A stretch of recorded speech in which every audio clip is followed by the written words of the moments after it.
Hi guys, welcome back to my channel. Today we are making a recipe from my brand new cookbook, Vegan Vibes. We're making the green jackfruit chili. I love all chilies, like seriously, chili is one of my favorite things, but this green jackfruit chili takes it to the next level because we are doing tomatillos for the base instead of tomatoes. And tomatillos, they have even more acidity. We're gonna balance it all out with all sorts of spices, and we're gonna add pulled jackfruit and pinto beans for even more protein and substance. You're gonna love this recipe so much, along with the other ones in Vegan Vibes. But let's get started with this green chili jackfruit. No, oh gosh, what's the name of the recipe? So let's get started with this green jackfruit chili. Okay, well, listen, I'm just being natural now because I don't actually know the recipe. So we're gonna have to get the cookbook. So let me grab the cookbook because I can never remember a recipe. Yes, I did create it myself. Yes, I did write it down, but it's been a while since I made it and I can't remember. So I've got to get the cookbook myself. So here we go. Green jackfruit chili. So for this recipe, we are going to start by roasting our vegetables. I love a recipe where you roast the vegetables because that means I don't have to do a lot of prep. The whole tomatillo, poblano peppers, garlic, it's all going in a roasting pan in the oven together. And we're gonna make a really nice tomatillo sauce with these ingredients. So let's get started first by taking the skins off of our tomatillos. Tomatillos are different than tomatoes. They are similar, but they're totally different. They're a lot more acidic. They don't have as much sweetness, and they come in these little jackets, which you have to pull off, but they are so cute. If you've ever had a green chili or a tomatillo salsa, the spicy green salsas, you've had tomatillo, whether you knew it or not. Now you can find tomatillos at most grocery stores, along with the tomatoes and all the other produce. I have a tendency to talk too much. We all know that. So we need 1.5 pounds of tomatillos. Make sure you measure them out when you're at the grocery store before you just, bring them home. I always do that. The papers on the, the wrapper, it doesn't weigh anything. So you'll have an accurate 1.5 pounds if you measure them at the grocery store. Oh, they're so sticky. You'll notice that when you take the skins off of your tomatillos, they have like a film on them.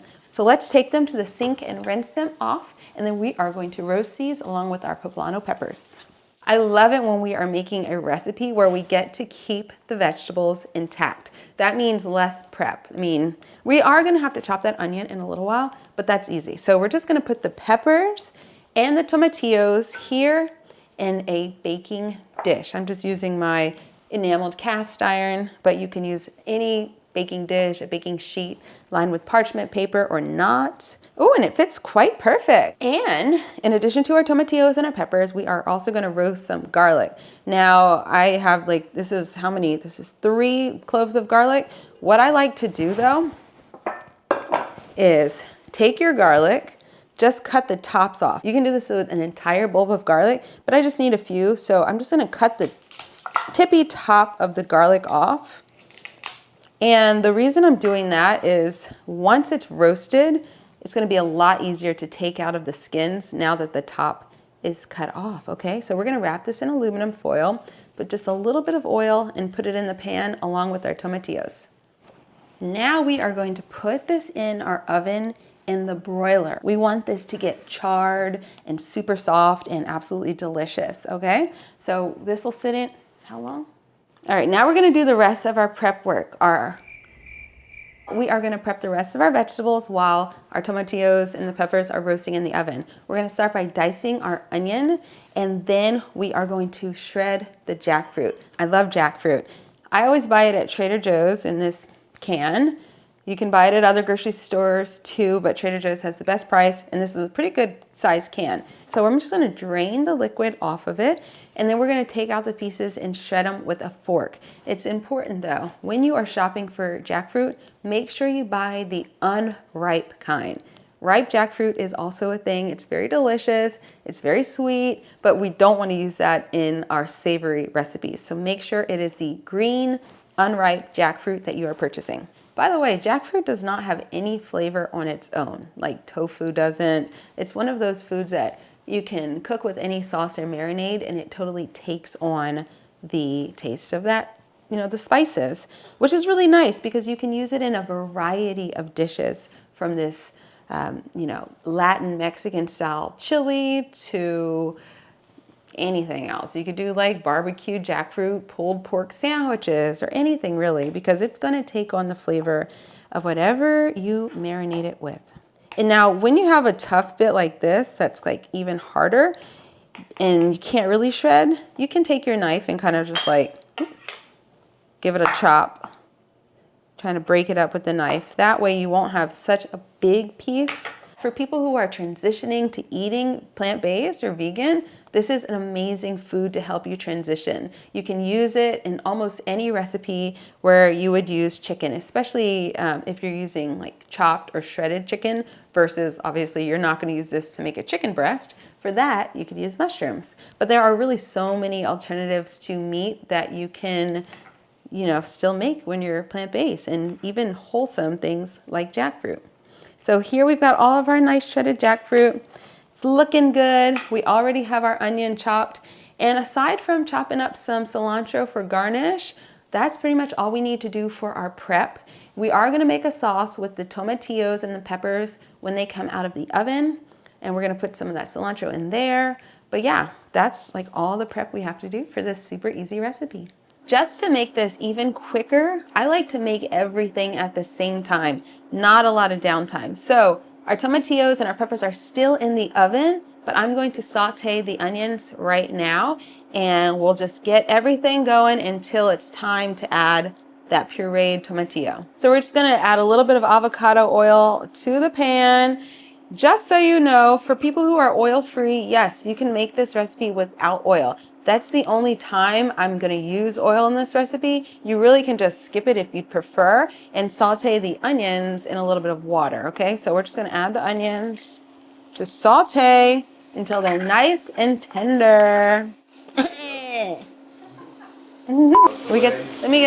get the sound of the onions.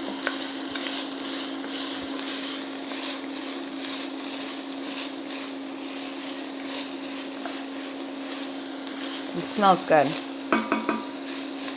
Once our onions are translucent and tender, we're gonna add the jackfruit.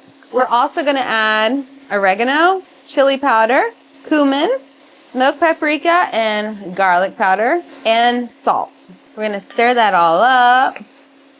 Yummy, yummy, yummy. We're just gonna cook this for about 5 minutes until our jackfruit is browned. At the same time, we're kind of toasting the spices as well so that our end chili has so much flavor. I wish you could smell this. You're gonna have to make this recipe. Now the recipe is in this new cookbook, Vegan Vibes, but if you want it right now, simply sign up for the newsletter. The link is down below in the description box, and I will send it to you in a PDF form right away. It's almost time for us to blend up the tomatillo and the peppers, but in the meantime, let me just add the beans. Okay, so here we have our tomatillos and our peppers. It's a little wet. I think I overcrowded it just a bit, but it's okay because we were gonna put water in the puree anyway, and I'm just gonna take the liquid that's already in the pan, which is gonna have a little bit more flavor and perhaps a little bit more nutrition too, I don't know. So I really don't wanna put this in the plastic blender while it's super hot. So I think I'm just gonna blend it in a glass jar with an immersion blender. But do whatever is best for you. If you don't have a blender, you can do the immersion. If you don't have an immersion, you can use a blender. If you don't have either, you can do a food processor, whatever you've got on hand. But I do recommend all three of those tools if you can get them, because they each make your life so much easier. And just generally, you see how easy this recipe is. We put everything in the oven to roast. While it was in there, we did our onions and our jackfruit, right? And now we're just gonna make a simple puree, which is gonna serve as the sauce for the chili. So we're gonna do this carefully because it is still hot. I'm just gonna put these tomatillos into a glass jar. Ooh, sometimes the tomatillo has this like tough bit where the stem was coming from. Some of the tomatillos don't have it, but if they do, try to just remove that. Now for the peppers. For these, we definitely have to remove the tough stem, and we're also gonna take the seeds out of the inside. So now that they're soft, it's gonna make it a lot easier. You can just take a knife or a paring knife and open it up. Be careful, especially if it is still hot, like mine are. And then you can pull the stem and the seeds right out, okay? If you don't have a stem on your pepper, then it's gonna be a little bit tougher, because you can't just pull it out like I did. But just be really careful. You can use a paring knife to help you or a little butter knife to help you, but you just don't wanna blend this part. Ooh, see, that's what happens. If you lose your stem and there are no seeds attached, you still need to remove the seeds from the inside. Oh, so hot. Hot on my fingers. You can wait for it to cool down. I'm just trying to get this done quickly, all right? There we go. Oh, nice and tender, we like that. It's falling apart, that's a good sign. And then for our last pepper, we have the jalapeno. Now here's the thing, if you want it really spicy, you can actually leave the seeds in your jalapeno, but I don't want mine too spicy. Of course, you gotta remove the stem. I don't want mine too spicy, so I am going to remove the seeds. And then we also need to add our garlic. So take the garlic out of the aluminum, and because we cut the tops, the little openings, so we can just squeeze the garlic out and into the jar. There we go. So now for the immersion blender, just put it in your jar and blend. Now you can keep this as chunky or as creamy as you like it. I made mine nice and silky creamy. Ooh, it's good. Ah, it's spicy. I did not expect it to be that spicy. Oh my God. It's so spicy, it's in my eyes. I thought I took all those seeds out. Dang, that's the issue with jalapeno pepper. You never know if you got a spicy one or not. That's why I always take the seeds out of them, because I'm like, I'm not messing with you. I think I got all the seeds out. Oh well, we're gonna have a spicy chili tonight, okay? Baby J is not gonna eat this because she does not like spicy. But here we go. Now we have our puree. We can go back to the chili and add the rest of the ingredients and we will be done. Ooh, wait, no we won't. No, we won't. I forgot to add the cilantro to the puree, so we still have to do that. Let's go back and just add that now. It's not too late. Perfect. Does it taste less spicy now that you added the cilantro? So I'm afraid to taste it. Tomatillo dance. Let me see you do your tomatillo dance. Okay, back to work. So here's what we gotta do, y'all. We are almost done. We're just gonna add our puree. Look at that, it looks like I bought this at the store, but it is fresh, it is delicious, and it's spicy.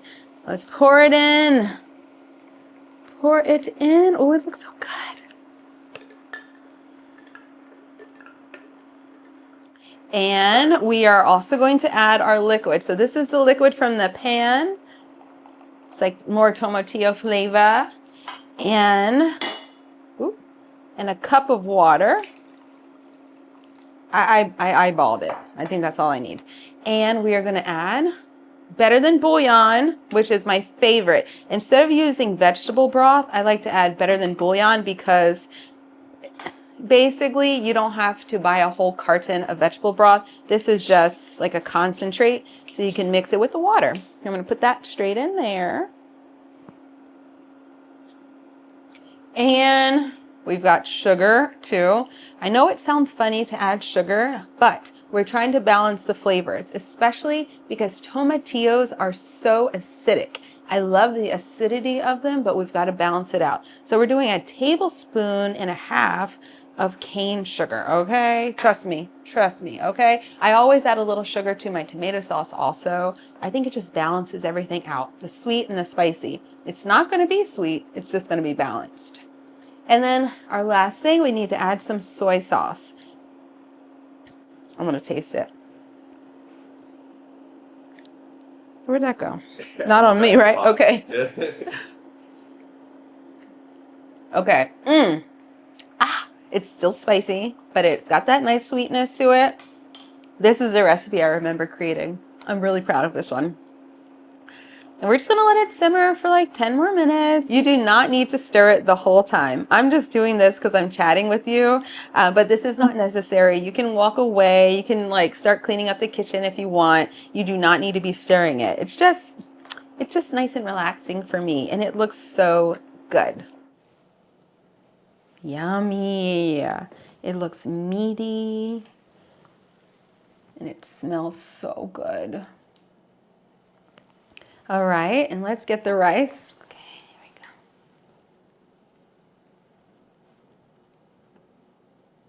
This layer so we can still see our chili.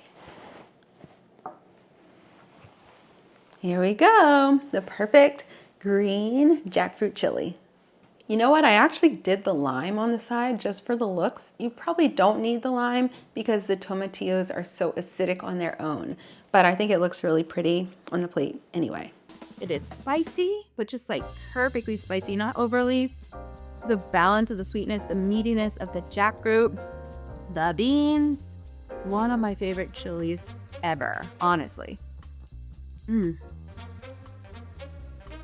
You guys, you are going to love this recipe. I hope you'll give it a try. Remember, the recipe is in my new cookbook, Vegan Vibes, but I'm gonna let you have it early. If you haven't gotten the book yet, just sign up for my newsletter. There is a link down below, and I'll send you this recipe as a PDF so you can make it today. Let me know what you think of it.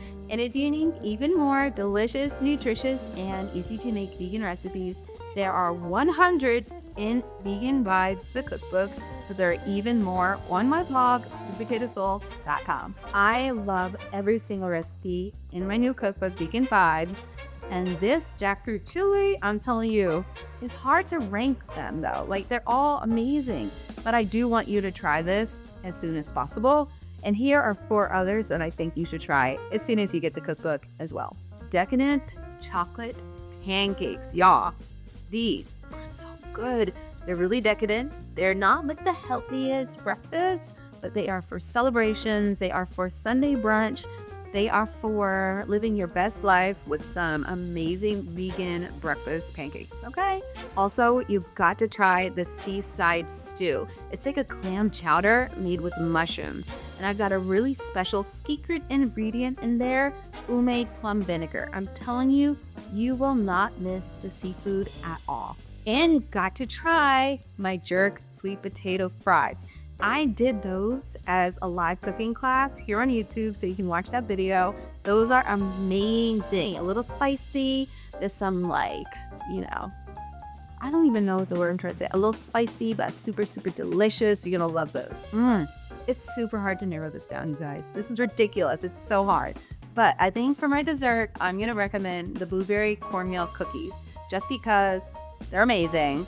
And I flipped to that page in the book. But I was also going to tell you about the miso caramel banana pudding. Like, trust me, you can open the book to any page and you're going to find something absolutely delicious inside, okay? Just let me know what you think about it. Leave a review of the cookbook wherever you purchase it. Amazon, you can leave it on Goodreads. Let everybody know if you like this cookbook. The Vegan Vibes cookbook is available wherever cookbooks are sold. You can order it online or at your local independent bookstore. Support local, of course. And I know you're gonna love this, so maybe get yourself a copy and get one for a friend, because like, why not? I'll see you here next time on Sweet Potato Soul. Ooh. It's so good.